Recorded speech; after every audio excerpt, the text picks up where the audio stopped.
I request our branch vice chairman, Sumit Doshi, to welcome CA Paras Savla by flower of bouquet.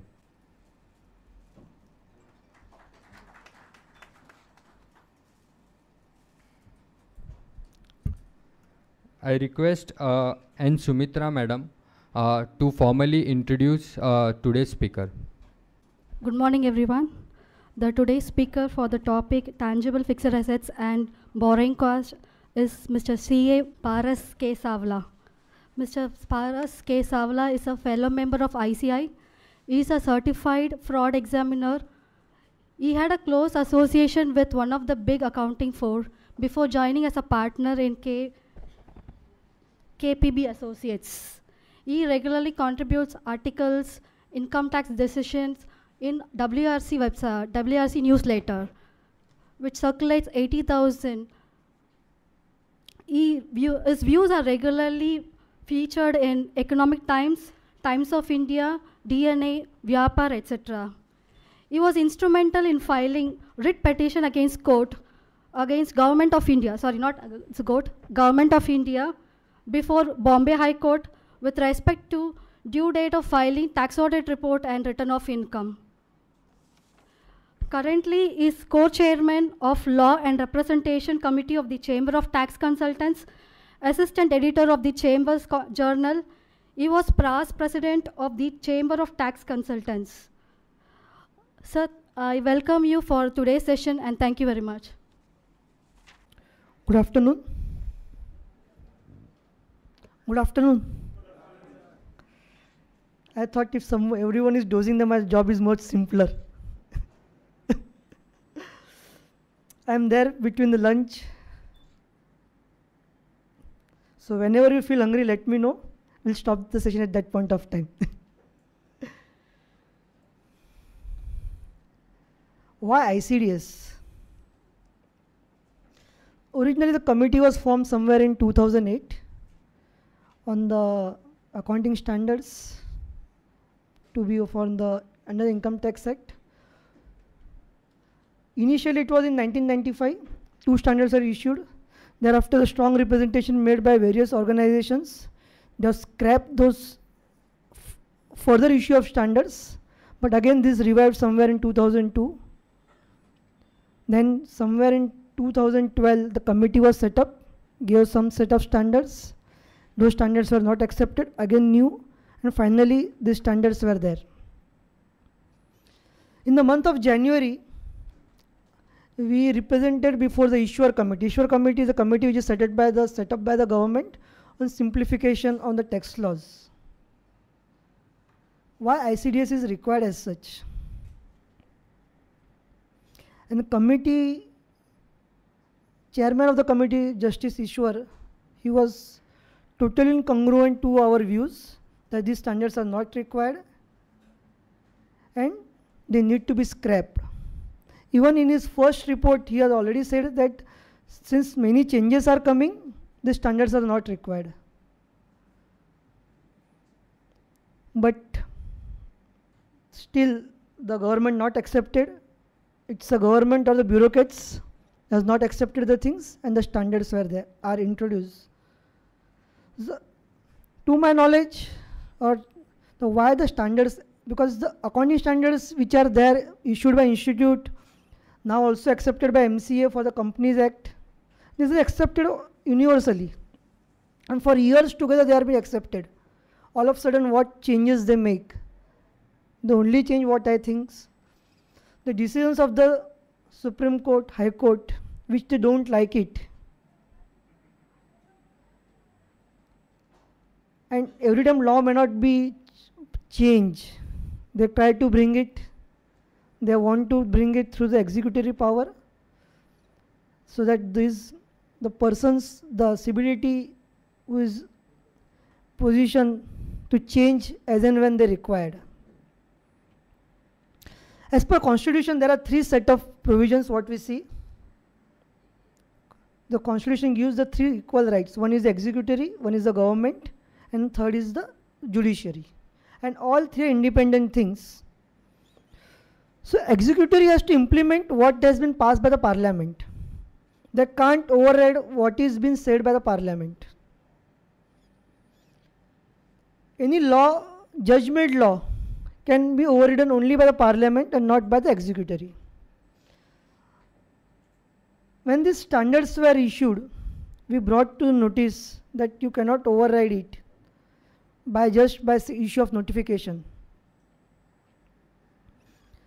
One of the member in the committee said that we are issuing the standards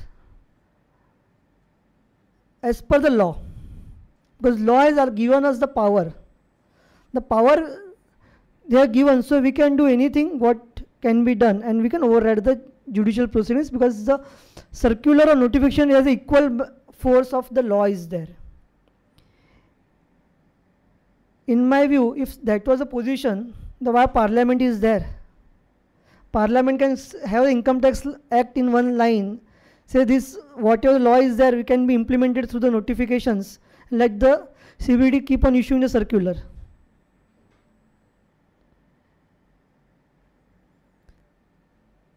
So if that was true, then no law was required to be amended. Anytime any decision which is not accepted by the government, rightly or wrongly, it's a different thing, they can issue notification. When this ICDS were issued, draft ICDS which came on the final ICDS which came earlier in the March 2015, thereafter there was certain provision, there are many provisions which are not in congruent with the law. There is one of the provision on the fixed assets and the interest. When the act was, when the finance minister was passing this bill, at that point of time he has made a statement on the floor of parliament that certain provisions in the law are not consistent with the ICDS, so I am amending the law. It should have been other way around. When certain things are not in consistence with law, those notifications should be amended. So you understand the impact, the thought process of the government and the executive CBDT, the way they are going to take it further. Each standard says you don't require to maintain books of accounts. Preamble says this is only for the purpose of computation. So you need to continue to maintain the books of account as per the accounting standards which are applicable. So as a chartered accountant, we need to see 3 accounting standards. One accounting standards which are issued by institute, another set of accounting standards which are issued by institute and notified by MCA. There are slight changes between 2. And third, Ind AS.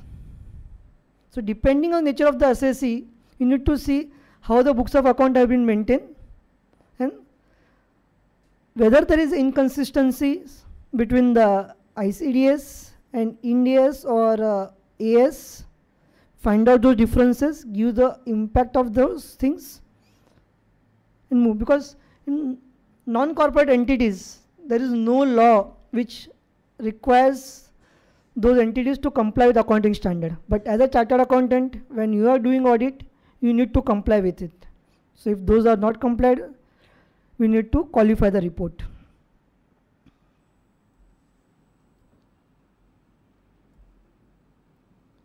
Borrowing cost.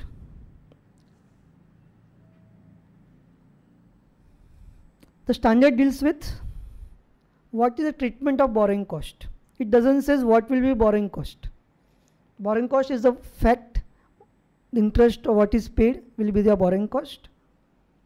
It doesn't apply to the cost which to the owners of equity or preference share capital. It's purely a debt, not anything beyond debt. What the borrowing cost means?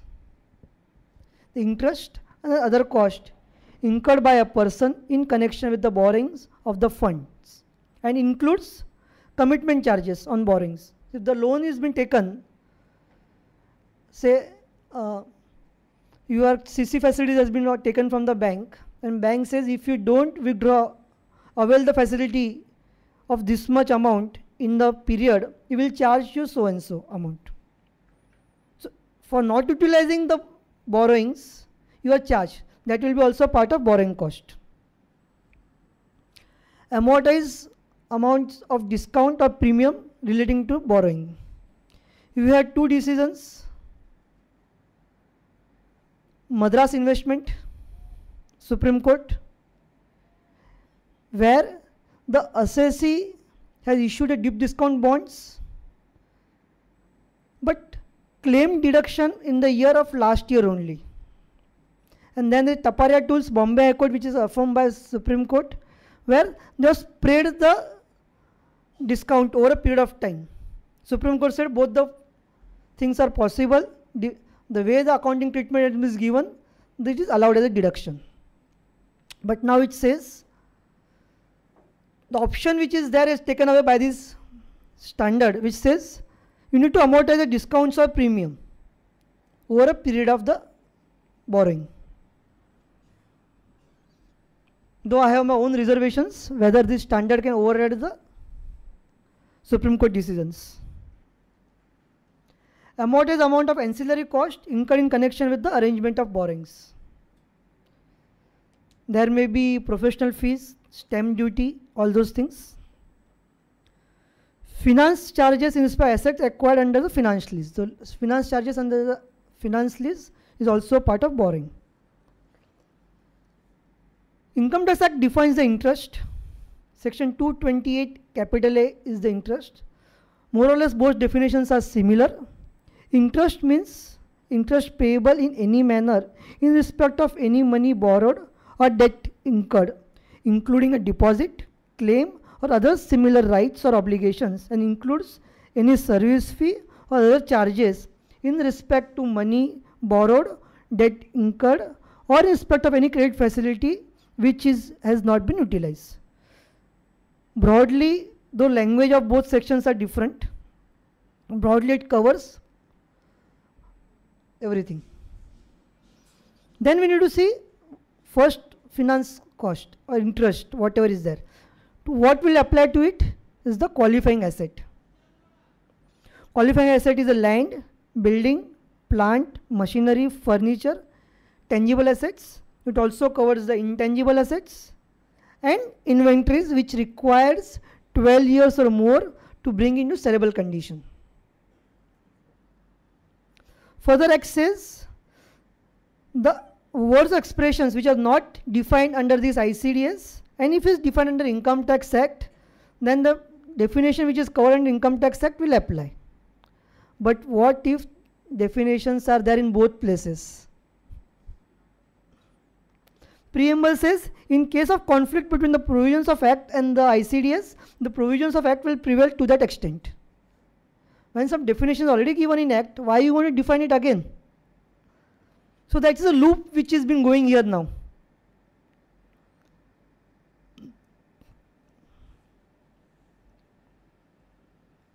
Then recognitions. Standard is too small, it's just 2.5 page. If you see the borrowing cost of what is issued by institute or MCA, it's a 16-17 pages. It's merely 2.5 page. But this 2.5 page is enough to brainwash. They consider two types of cost, which is direct cost and other borrowings. Direct cost says capital shall be capitalized as a part of cost of asset, and how this is to determine the standard less than the formula. And other borrowings shall be recognized as per the provisions of Act. In case of inventory, capitalization means you need to add to the cost of inventory. Specific borrowing, general borrowing. Specific borrowing, you can identify the borrowings for the purpose of that particular asset. Whatever cost is there, you add to it. So capitalize actual borrowing cost incurred during the period. General borrowing, capitalize borrowing cost as computed complying with the ICDS. So ICDS gives the formula how to compute. We had one formula for section 14A, rule 8D. Similar blunder is here also. formula is A into B by C. What is the A? The borrowing cost on general incurred. So the objective of the standard is the minimum amount should go in the P&L account. Then B is the average cost of a qualifying asset. Qualifying asset we seen earlier, tangible, intangible. This includes land also. As appearing on the balance sheet day on the first day and the last day. So if the first and last day are there, then average of 2. If the qualified asset doesn't appear on the balance sheet date, on the last day balance sheet date, the average cost of qualified asset appearing on the balance sheet on the first day, last day, put to use or completion as the case may be. So if my asset, the formula which is given here, and then divided by total assets. Total assets is the fixed assets, investments, current assets, everything will cover here. If I bought some asset on the say 1st of April, I made it put to use on say 25th of April. So technically I should capitalize only for 25 days if at all has to be capitalized. But the formula what is given, it's capitalized for whole year.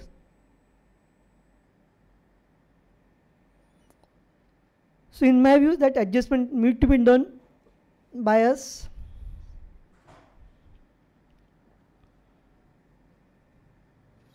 The qualifying asset necessarily required 12 months. We've done it. In the formula, general purpose borrowing, qualifying asset, average on the first and last day, or average cost of first day and date to put to use, 50% of the cost, if not on first day. Then from when you will commence the capitalization? From the date on which the funds were borrowed. In case of specific borrowing. In case of general borrowing, date on which the funds were utilized. This is a commencement. Then on when will we cease capitalization? Capitalization will cease on the date when the first asset is put to use. In case of inventory. In case of inventory, they have not used the word put to use here. They have changed the word as intended, asset is intended, ready for intended sale or complete. Whereas in the other than inventory, the put to use. The accounting standard Indian GAAP says intended put to use, doesn't says the first day put to use. In case of constructions which is completed in parts, and if the part which is completed and that can be used independently, then to that point of time it will cease at that point of time. Capitalization will cease at that point of time when the part can be put to use.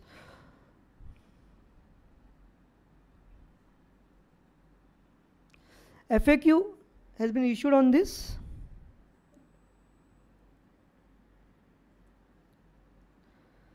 The question which was put that there are various sections of 14A, there is a typo error here. Then 40A, IA, 40A, IA, these all the sections are there.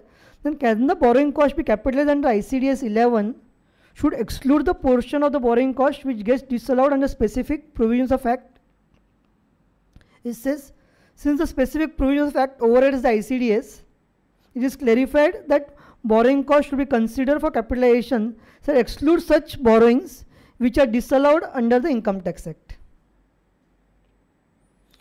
so that lesser amount is charged to tax.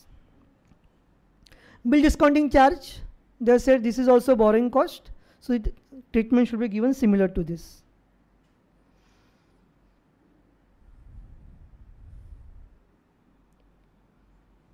Then if general assets, general borrowings is there, how I shall capitalize? They said it has to go on the asset by asset.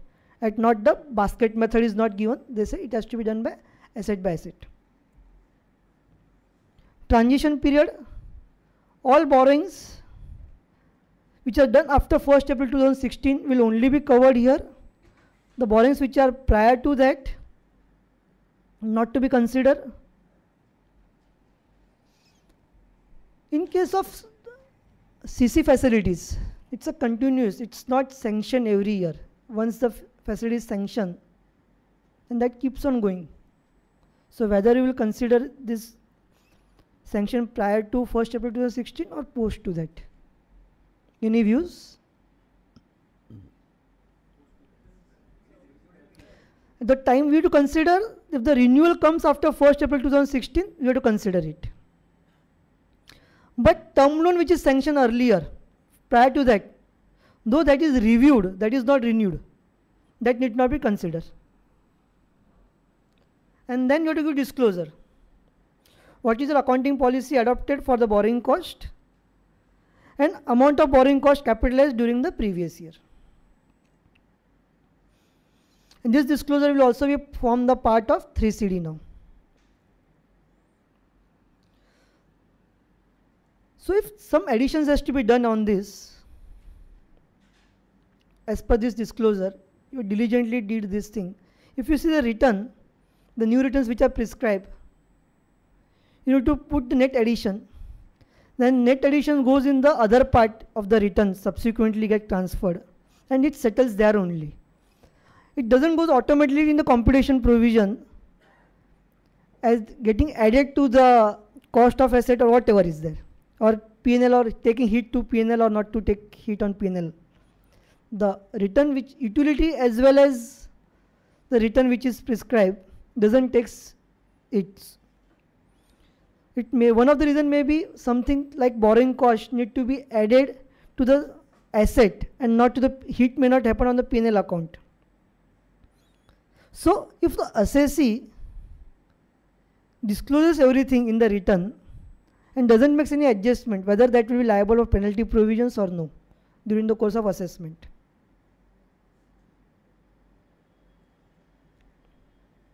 Or that will happen, that will be considered as a prima facie adjustment by the CPC. Prima facie adjustment may be possible, but in the return there is net figure, all 10 ICDS plus minus net effect. So how you can do a prima facie adjustment on that? If you are not able to do a prima facie adjustment, and then during the course of scrutiny additions has been made on account of this, where the P&L profit is reduced to that extent, probably will be liable for penalty, and that can be 200%.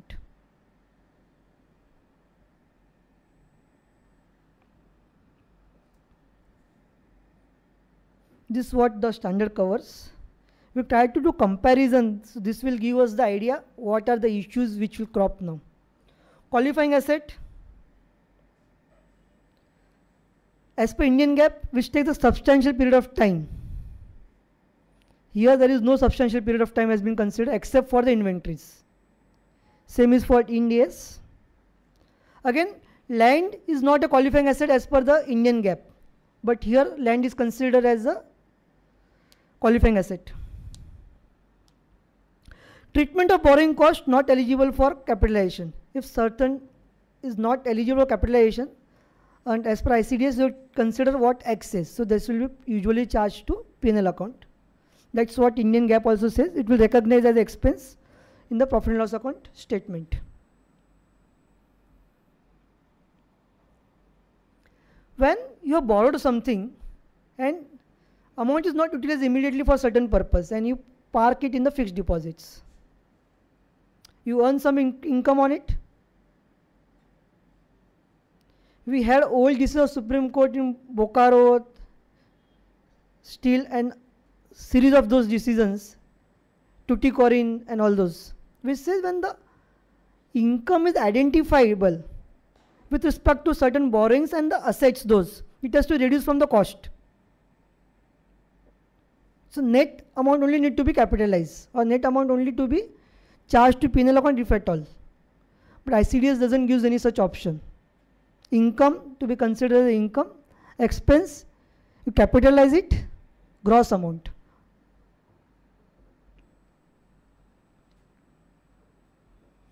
This is the example.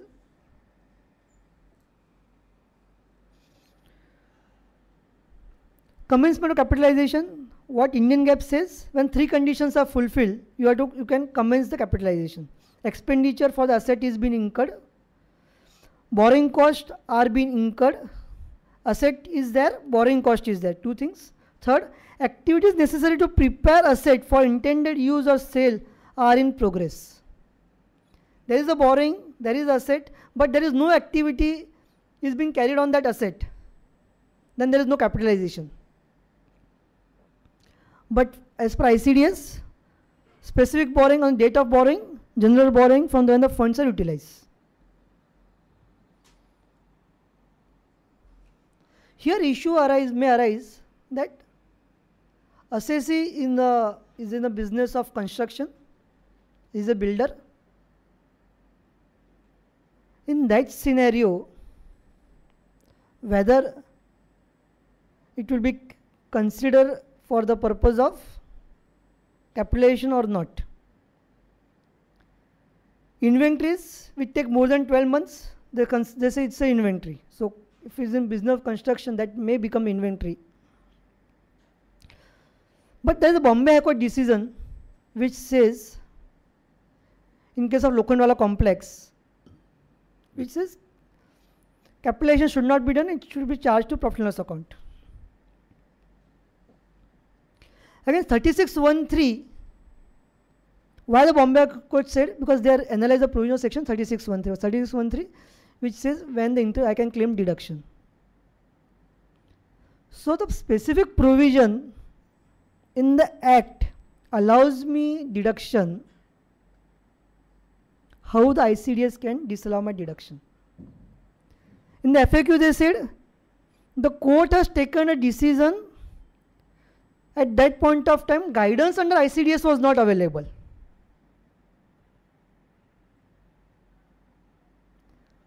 Guidance under ICDS is given under law. Law is not changed. So whether the guidance has any value or no. There one more proviso has been added. Looking at that proviso, there are two views possible at times. Initially, half proviso, when you read it, you find that it may be applicable to inventories also. But on reading a whole proviso, that proviso doesn't apply to inventory. Language of the proviso, we don't have Act here. If you read a whole proviso, that doesn't apply to inventory, it applies only to the asset. Hence, considering that view also, law, in my view, inventories need not be considered only. But this is the point of litigation. So on this point itself, ICDS can be challenged in the court of law. Because executory power cannot override the powers of judicial.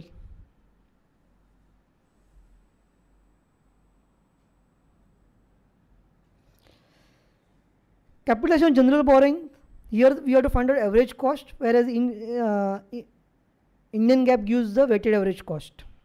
And again, how much amount to be taken to determine the rate of capitalization.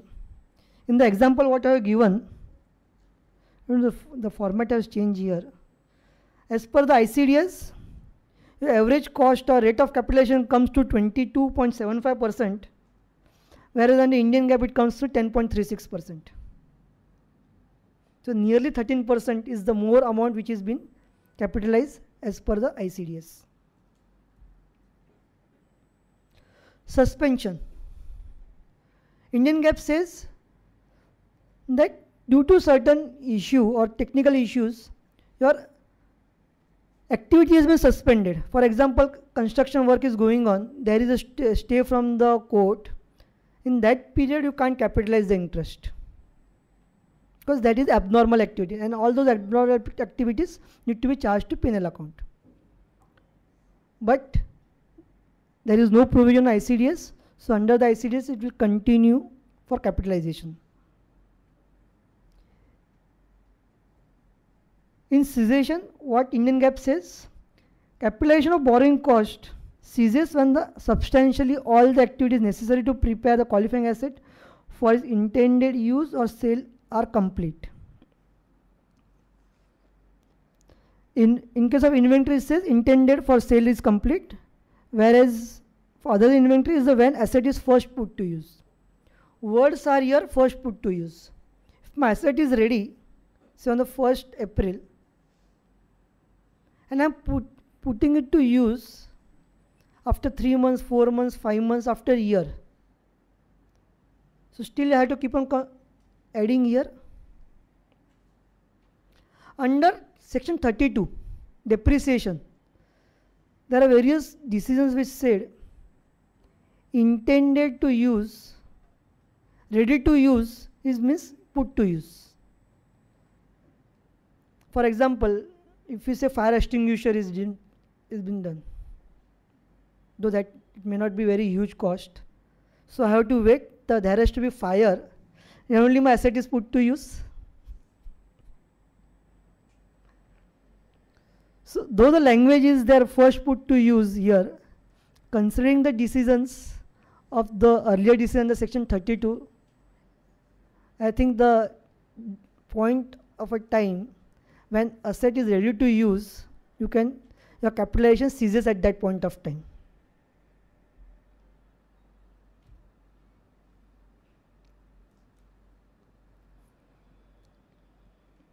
In case of the asset which has been partly completed, the capitalization of borrowing cost in relation to a part ceases when substantially all the activities necessary to prepare that part for its intended use or sale is complete. Whereas here, when all activities necessary to prepare for inventory is more or less similar, but in case of other than inventory, when such part qualifying asset is first put to use, again here also. So first put to use should be qualified, is intended to put to use. Write down, have added certain cost, my asset value has been inflated now.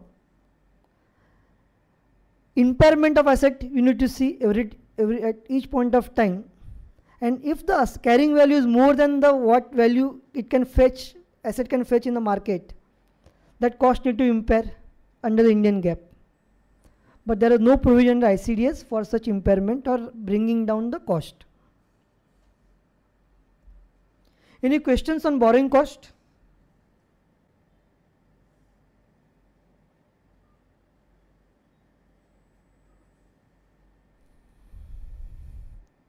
Or we'll go to further.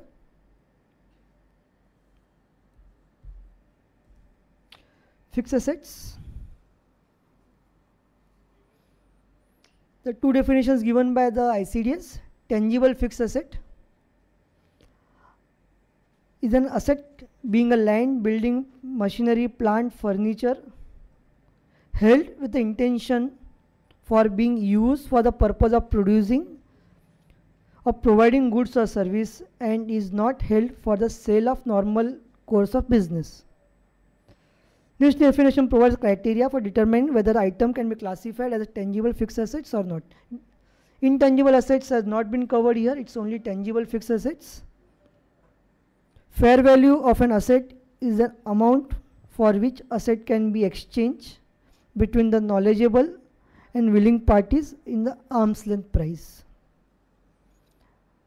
Again, definition provides words and expression which is not defined in the ICDS. You have to go for the Act.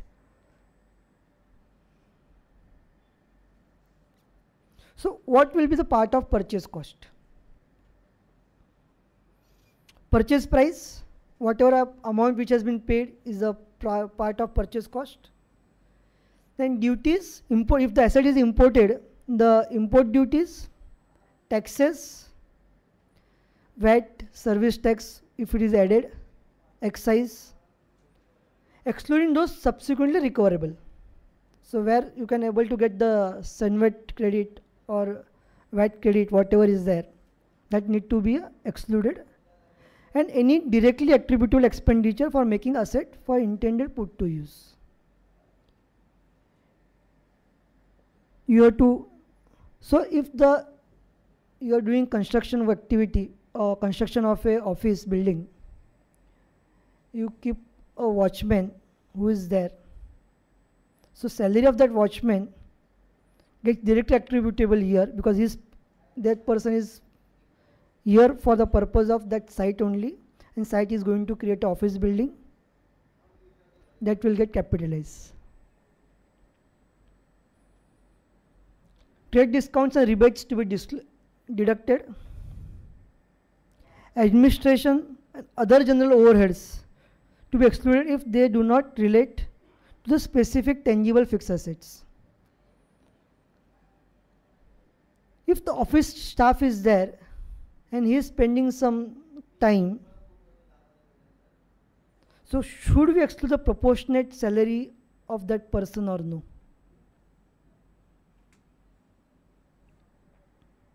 Any views? Because I am able to find out specific time that staff is giving to this type of activity. We continue the same example of construction. That person gives every day 2 hours for the purpose of this activity.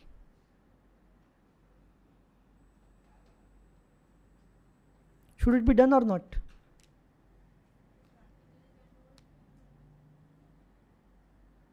Any other view?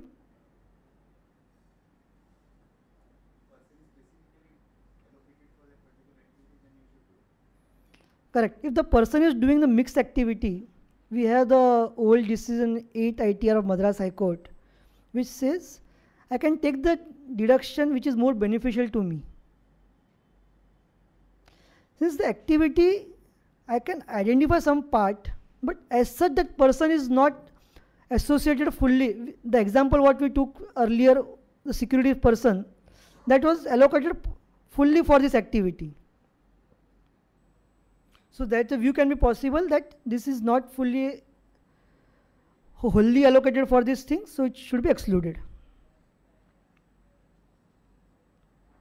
Expenses specifically attributable to construction project, acquisition of asset to bringing it to the working condition to be included.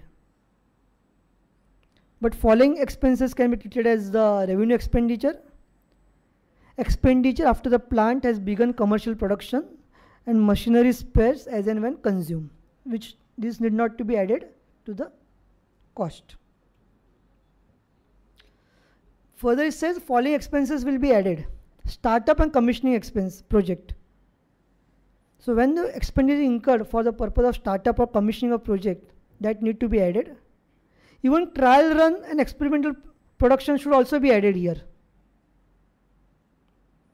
The stand-up equipments which has been, say if you have a machinery, it has a motor in it, and you have one stand-up motor with you. So if that motor is not working, you can replace the motor, so machinery starts working it. It says that is a stand-up equipment here, and so that also need to be capitalized.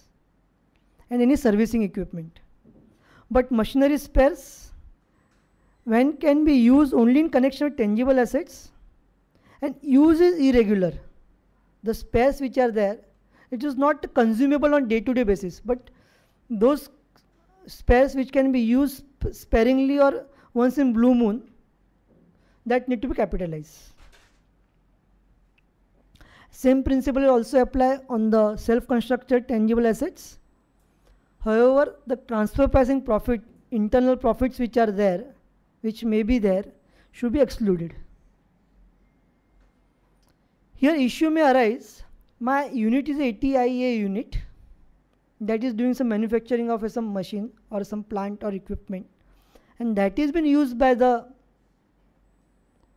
internally been used. So whether the arm's length price of that should include the profit or not.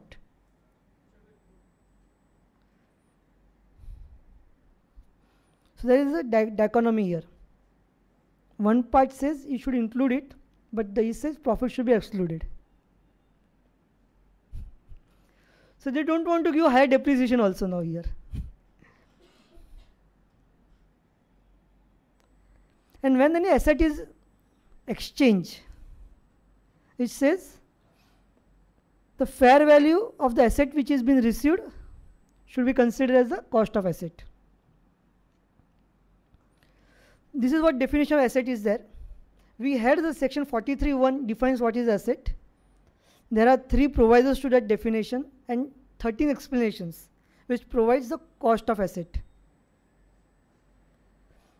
The definition says actual cost means the actual cost of a asset to the assessee reduced by that portion of the cost thereof, if any, as has been made directly or indirectly by any other person or authority. So if you get subsidy need to be excluded here.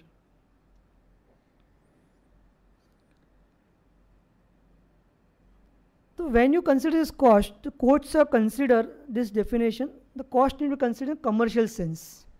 It's not an artificial definition. There are a series of decisions which says it's a commercial sense.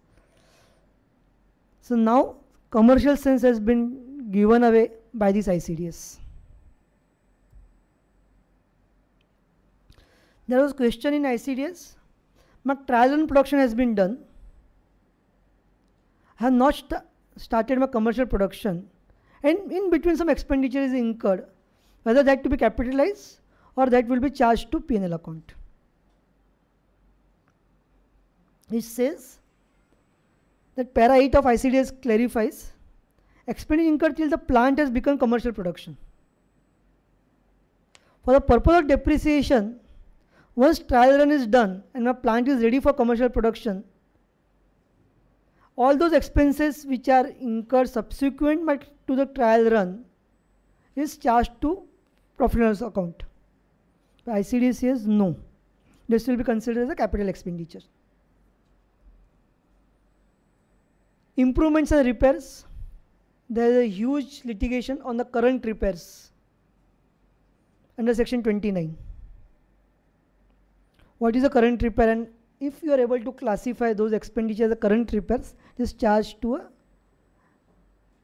profit and loss account, P&L account, and not to be capitalized. It says expenditure which incurs the future benefit from the existing asset beyond its previously assessed standard life of performance. Standard performance. If asset is improving my performance but not increasing life of asset, a certain part has been worn out. For example, there is a printer, you have a cartridge. The cartridge is running very well, but the cylinder of that cartridge has some defect and you are replacing that cylinder.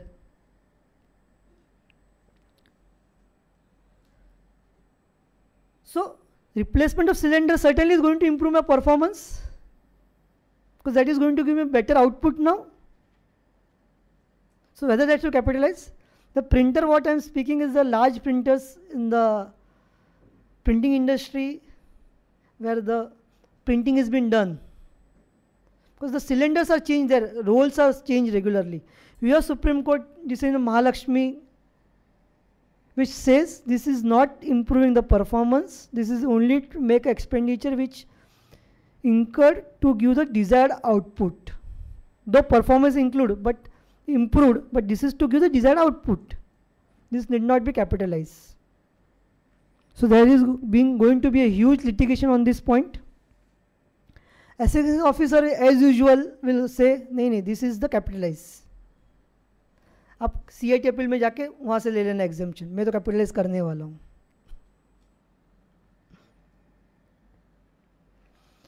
Cost of addition or extension which is of a capital nature, which becomes integral part of the existing tangible fixed asset.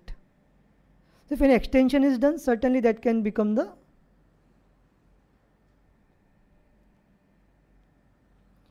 any addition extension which has separate identity and are capable of using it separately,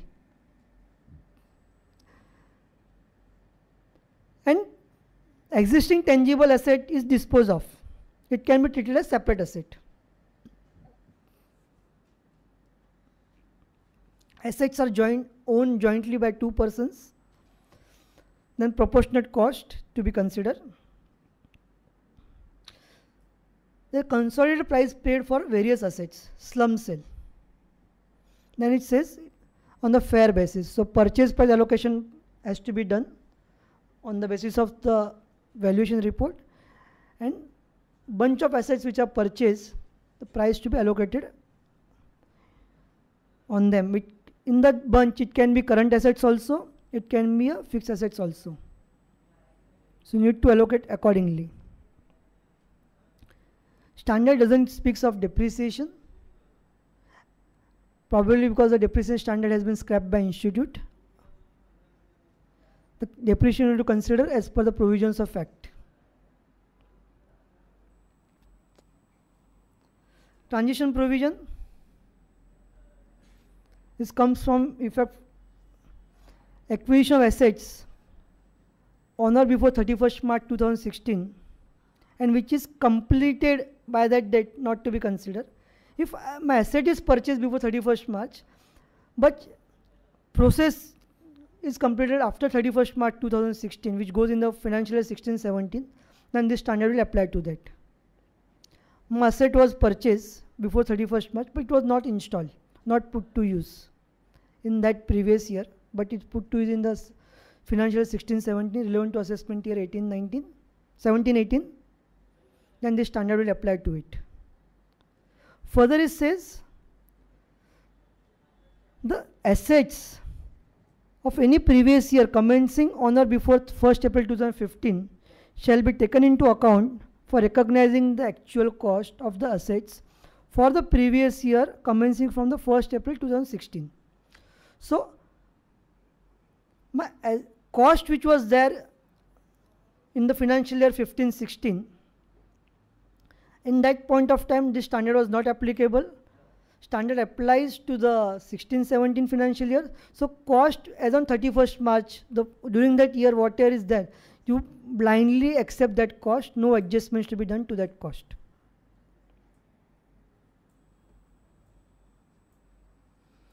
Then you have to give disclosure. There was a difference in disclosure what standard said and what tax audit report said. But now on 1st April tax audit report has been modified. So both are brought in sync. You have to give disclosure of assets and block of assets, rate of depreciation,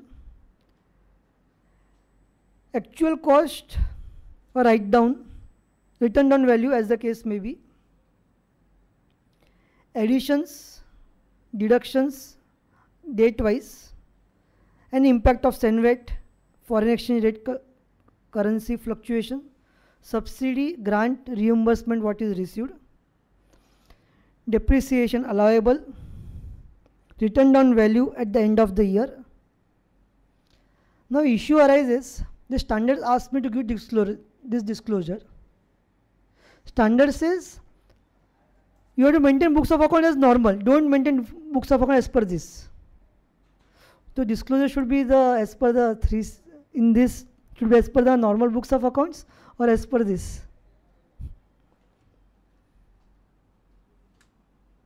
Because you are not required to maintain separate books of account. In 3CD we were doing, that was separate thing. So same thing to continue. Apparently yes, but the first line of standard says this is not for maintenance of books of account.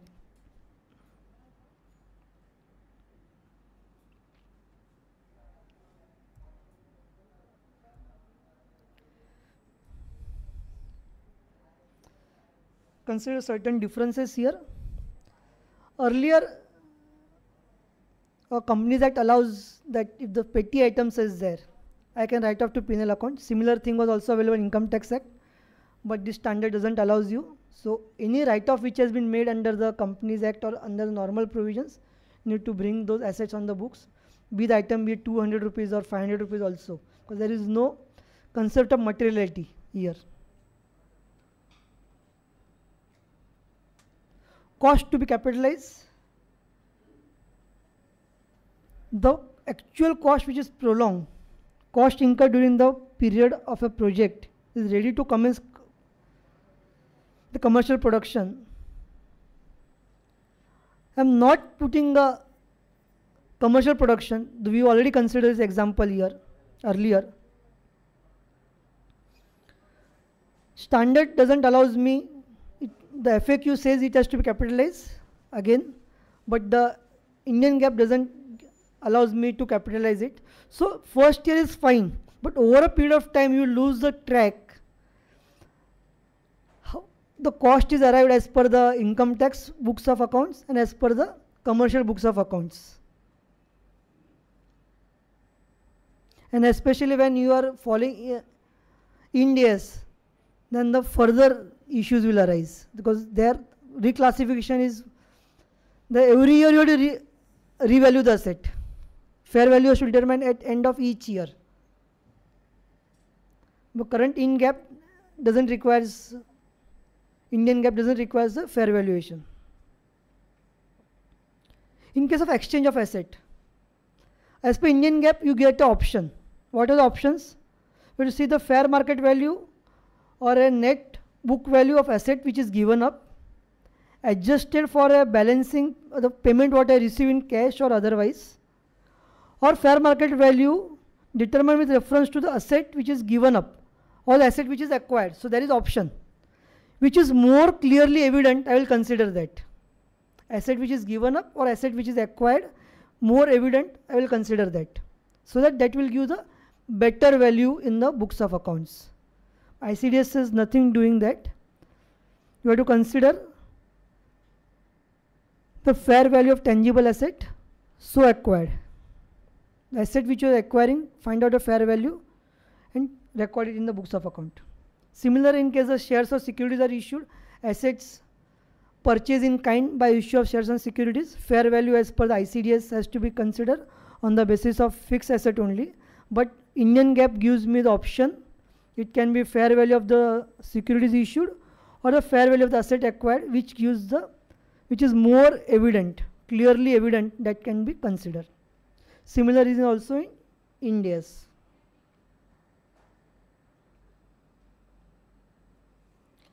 The Ind AS gives, there is a provision which says when asset is there, I am entitled to use that asset for 5 years. At the end of 5th year, I have to give back that asset. At that time, there may be some cost which I may incur for dismantling that asset. Ind AS says that that cost need to be considered now in my cost of asset. And every year you have to fair value that cost. But no such deductions or no such inflation of cost is allowed here under the current Indian GAAP as well as ICDS. So expenditure which is incurred in the year when the asset is being surrendered, transferred, dismantled, that should be charged to P&L account directly rather than capitalizing that cost. Because if you capitalize that cost, the asset, because there is a block of asset concept, you keep on claiming depreciation in the future years, but that should not be the scenario in my view. Deferred settlement. If I purchase an asset, say I am making a payment immediately, my asset value is 1 lakh, and if that person is give me a payment after say 12 months or whatever the period, and that time your cost is the earlier cost what is decided 1 lakh rupees plus something. So that it doesn't use this breakup, but it says if payment made in 1 year, you cost is 1 lakh rupees. If payment made thereafter, my cost is 1,20,000. So Ind AS says that whatever the additional amount you are paying over the normal value should be charged to P&L account as a revenue, as a finance cost.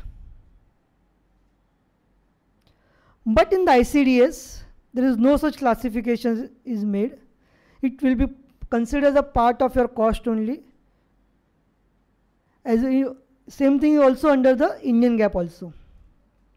Because there is no provision which entitles me to identify the interest element in that cost. ICDS probably they have not made provision considering that they will say it has to be part of cost only. This cost is incurred prior to asset is put to use because you are paying upfront. That may be the logic. Cost of inspections.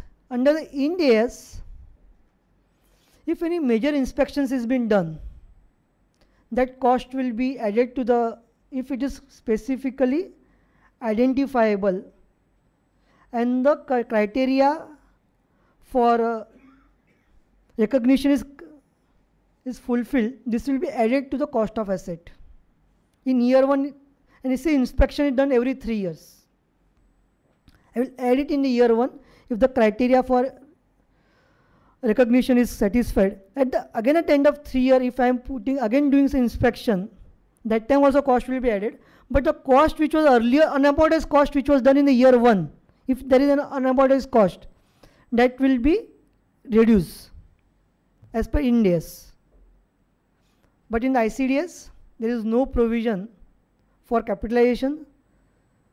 So in my view, this cost, though it's a major inspection cost which is incurred, it can be charged to profit and loss account. No capitalization is required for that. Depreciation, Indian GAAP gives me option written down value or straight line method.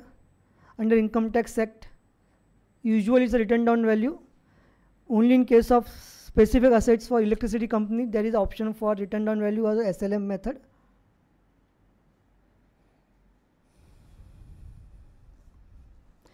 If my asset is given to someone and there is impairment and some compensation received for that impairment,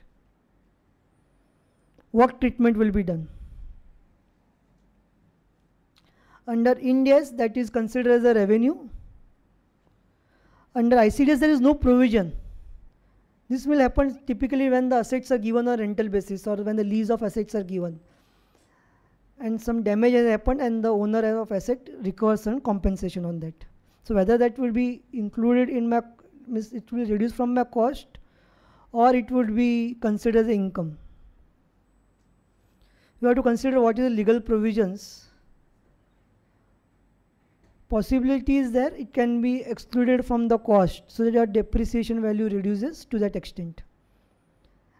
And support can be taken from the provisions relating to the subsidy and all those. Though this is not a subsidy, but I am recovering some amount for the damage which has happened to my asset.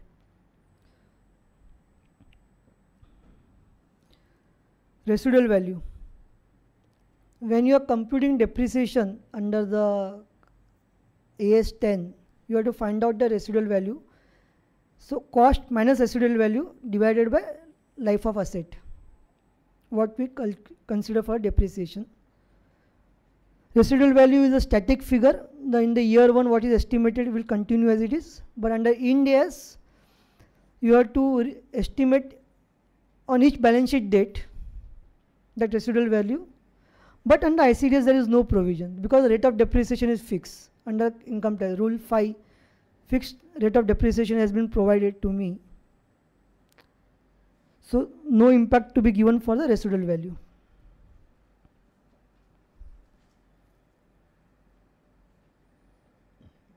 Whenever there is change in method of depreciation, I have to recompute it under the Indian GAAP. ICDS this will not apply because there is my method of depreciation is usually a written down value. But under Ind AS, recomputation is not required to be done. It's a current year's cost. Whatever do adjustment current year, no previous year adjustment is required.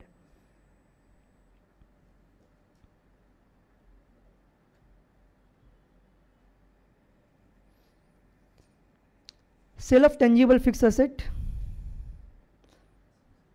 Gain or loss arising to be recognized in P&L account. Here it will be treated in the income tax as per Provisions Act, so it will go in the block of asset.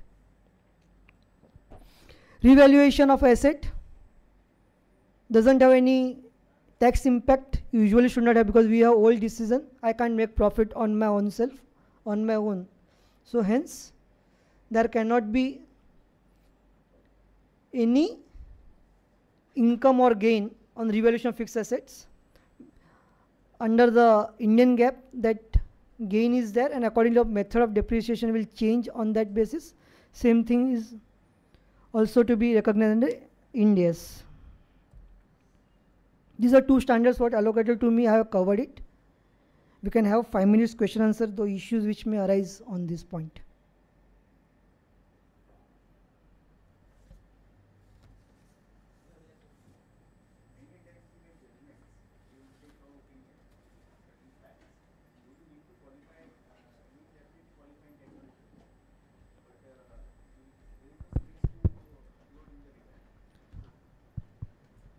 In the written, there is no space, but in 3CA you can write down 3C or 3C. The any other comments, Correct. you have to put it there only. There is no other option. But now the 3CD report, they are making a should be that because you need to disclose the accounting disclosure provisions on this. Correct. Probably in the new 3CD, there may be some scope to write down along with the disclosures what stand has been taken by the. This is more important now because there is a one more provision now 271J. Correct. If something is not done properly, the penalty can be there for 10,000 rupees on the chartered accountant. correct, On that penalty, probably institute may start disciplinary action also. True. But on judgment issue, there should not be such provisions because if it's the individual's judgment. Certainly. But we don't know how the department, because as per the assessing officer, मैं बोलता हूँ सब सच. I am right, you are always wrong. So that going to be creating a issue. And we need to, institute is in the process of issuing the, Guidance. not guidance, not what the technical guide Okay. on this ICDS. We may get some guidance on that and we can take it further on that. Okay. But there is a certainly issue on that. So whatever you qualify here, that will be going to against the SSC. SSC says this is going to create me a issue. My case will be taken for scrutiny for because you qualified. But I don't see any option. You have to do it. Correct. Self-interest, we have to do it.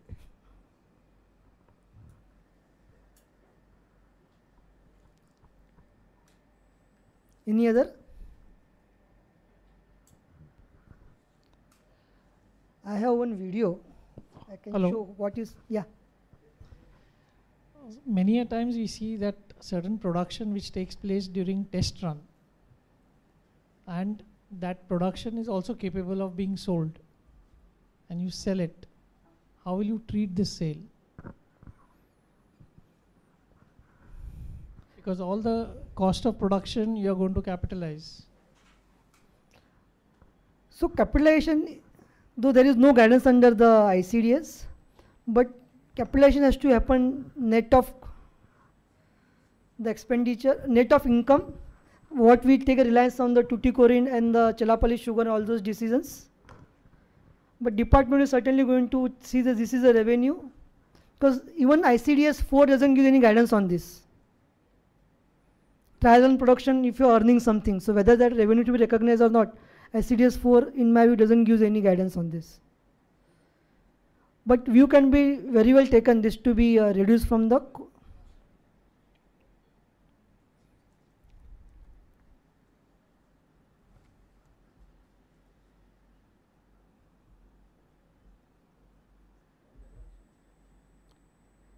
इसमें voice आएगा.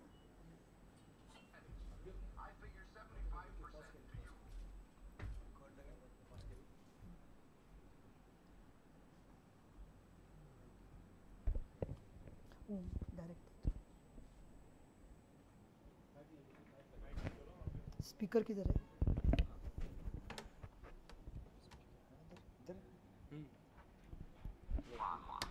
And 25% divided between the 5 of us.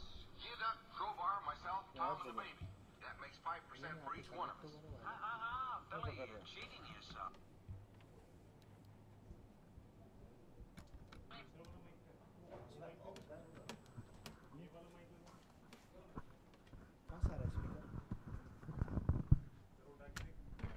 I wouldn't cheat you. You know I wouldn't. Now look here. I'll show you. This out here. And now, 25 divided by percentage. I figure 70. This will provide what the issue will arise with the ICDS now. How interpretation can be done. 5% to you, Panma. and 25% divided between the 5 of us. Yida, Crowbar, myself, Tom, and the baby. That makes 5% for each one of us. Billy, you're cheating yourself. If there's 25% divided among the 5 of you, that's 14% apiece. Oh, no, listen, Pa. I wouldn't cheat you. You know I wouldn't. Now, look here. I'll show you. Let me rub this out here. And now, 25 divided by 5 is 5. You see, 5 won't go into 2, will it? No. But 5 goes into 25 5 times, you see? No, you're wrong, Billy. Now, I'm pretty good mathematician. Now, 5 into 25, 5 won't go into 2, will it? No. But 5 goes into 5 once. Now, we didn't use the 2 before, so we bring it down here. Now, 5 into 20 goes 4 times. There you are. 5 into 25, 14. No, look, Pa. Let me prove it to you now by multiplication. 5 times 5. 5 times 5 is 25. Really, I'm surprised you're learning. Huh? I'm surprised that you're learning. Now I'll show you. 5 times 14 is 25. 5 times 4 is 20. 5 times 1 is 5. 25. That's it. No, look, Ma. Look, you're wrong there because I'll prove it to you. We'll put down 5 14s here. 14, 14, 14. There. Now I'll prove to you by addition that 5 14s is not 25. 4, 8, 12, 16, 20. 21, 22, 23, 24, 25. There you are. Better brush up, Billy. I don't want to see you boys cheated.